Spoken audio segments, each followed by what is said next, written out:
Welcome to Fox Valley in Focus, Bob. Thank you. What a privilege. I don't know that I've ever met anyone who actually fashions instruments.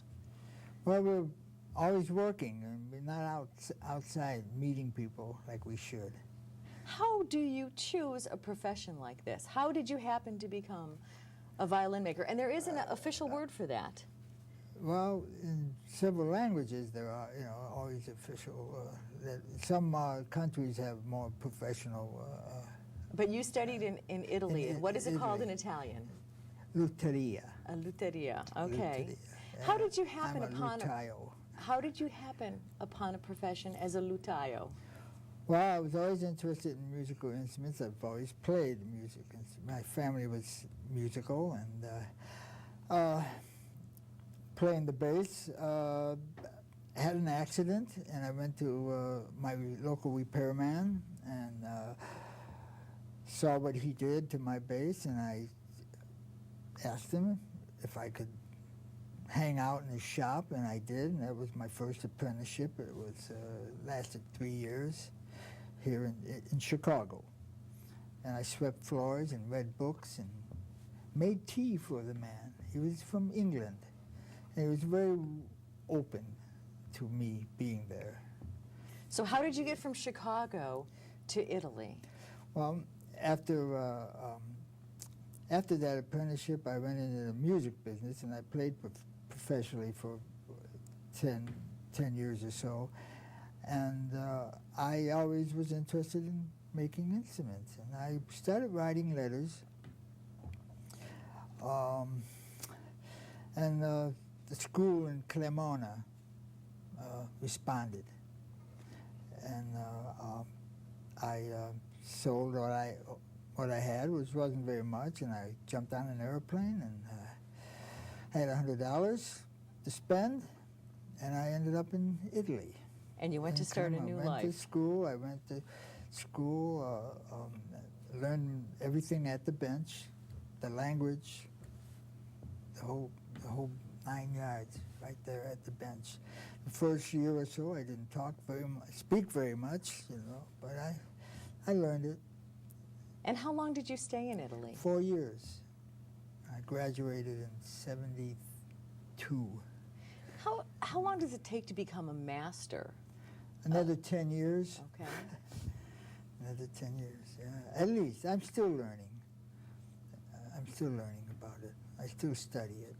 And you have the distinction of having studied in the same town where the Stradivarius is. Stradivari. Okay.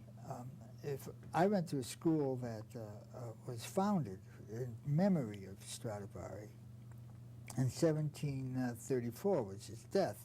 And in 1934, the Italian government decided to do something about his style of making, what is known as the classical Italian style. It was losing ground, and violin makers were, pretty old, and they were dying off, and it was just losing ground, and they decided to try to save the art for the town of Cremona.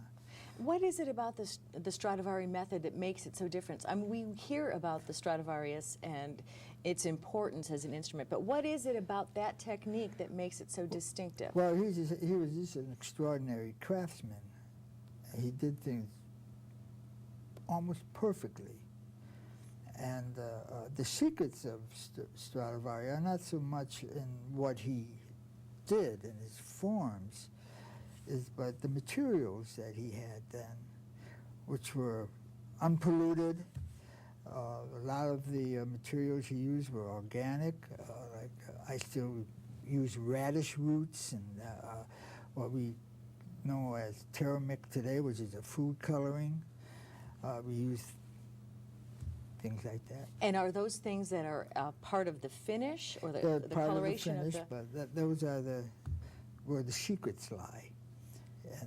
And you just can't get some of that raw material anymore like he had.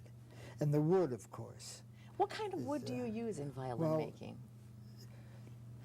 The classical Stradivari wood would be maple, which would be a pseudoplatanus, which is a sycamore in this country, Okay. which is almost gone now. They had a blight in the turn of the last century, and a lot of it was destroyed. Now, from what I've read, there are a few different types of woods for different There are parts of several the different violin. woods through the ages that makers have used. Fruit woods, pear, poplar, pioppo in Italian. It's you've heard of Lombardy Okay. poplars and things like that. And they've used other wood, and they did other things to those woods because they're rather plain. But along came maple with the flames, and Stradivari took that and cut out all the fancy inlay and just made that beautiful fiddle. It's a really regular fiddle. Made for a pretty instrument. We're going to take a quick break, Okay. and then we'll come back to talk more with Bob Thank you. Stoltenberg. Don't go away. Thank you.